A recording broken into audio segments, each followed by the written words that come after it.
I just got the notification that there's only 48 hours left in the Humblewood Beyond the Canopy Kickstarter campaign from our sponsor HitPoint Press. Now, I am still down with bronchitis and sinusitis, so I'm not going to sound like myself, and I may have to edit out some coughing fits, but Humblewood has been one of my favorite campaign settings since I backed the first Kickstarter like way back in the day, and I really wanted to share this campaign with you. Humblewood has a super cute aesthetic, which I found great at bringing new players to the table. And the first book was small enough in scope that you were able to gently introduce your players to the larger Humblewood forest, which ended up being more complex than it initially seemed, with the growing tensions between the ruling class and the bird folk, and the laborers and the humble folk, which were like the little ground-dwelling creatures like the rat folk and the deer folk. The adventure plays out quite differently depending on which perspective your player characters are coming from, and depending on their actions in the adventure, you might shake up their entire little society. But the included adventure in that first box topped out at level 5. Humblewood Tales gave us some new stories to tell with our characters, but it was more of an expansion to that first book than a true sequel. But now with this Kickstarter, we are finally getting that sequel that we have been waiting for. Now, I haven't had the opportunity to read it fully yet, and aside from seeing some playtesting materials, I don't really have any special insights, but I trust the team behind the book, so my hopes are really high.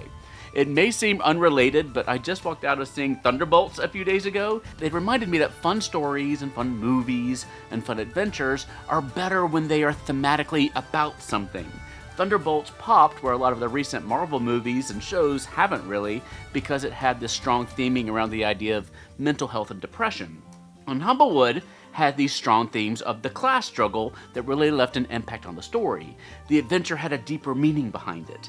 But all the good theming in the world doesn't help if the core adventure isn't fun, and Humblewood was. You had 10 new races that felt distinct and balanced, like the owl folk here. Plus you had new class options and items and spells, and some really fun branching stories. And important choices for your players to make that had a huge impact on the gaming world. And Humblewood Beyond the Canopy is adding even more to the mix.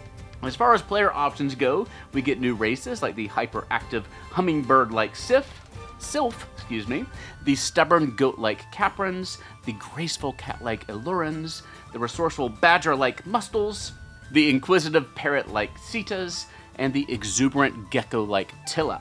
And I'm just gonna say, I have seen some playtesting materials for even more races, and I don't know where they're gonna show up eventually, but they are also gonna help bring new players to your table.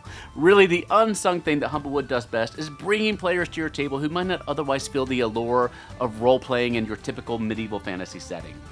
They're introducing an entirely new 5e class with the Gadgeteer, who can build weapons and armor and even mechanical little pets for your allies, and you can upgrade them and customize them. If you like crafting, this is really going to be your bag.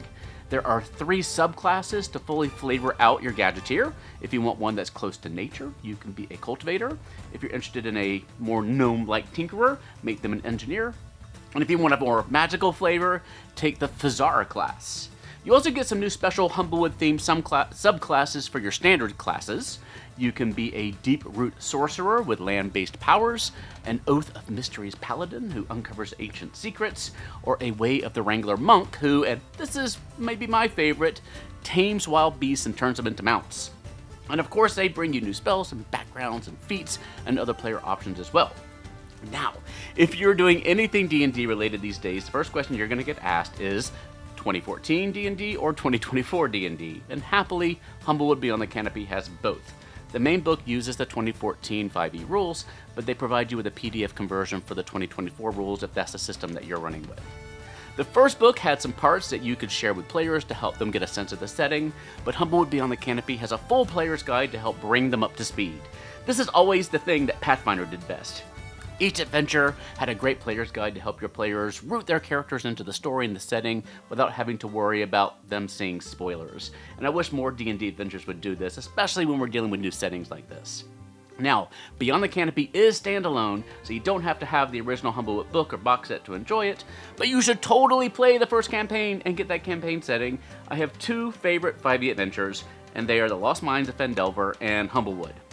And you can go get the first Humblewood book right now as part of their Imperfect sale for just $10. The link to that is up in the corner or down below, and those supplies are limited, so stop the video right now and go get that, but then come back. And we haven't even gotten to the story of the new campaign. All I can say is that the first campaign dealt with the rise of the aspect of fire, and this one sees the rise of the ancient aspect of water. It is standalone, but it does link back to that first campaign. And they've unlocked even more material through stretch goals. Please just go check it out for yourself before the campaign wraps up on Thursday, May the 8th, and before I lose my voice entirely. If you use my link in the corner or down below, it helps them know that we sent you, which helps me be able to make more videos and pay for my medicine. If you've run Humblewood campaigns or adventures, I would love to hear about them down below. But for now, please stay safe, have fun, love each other, don't get bronchitis, and I will see you next time at the Gallant Goblin.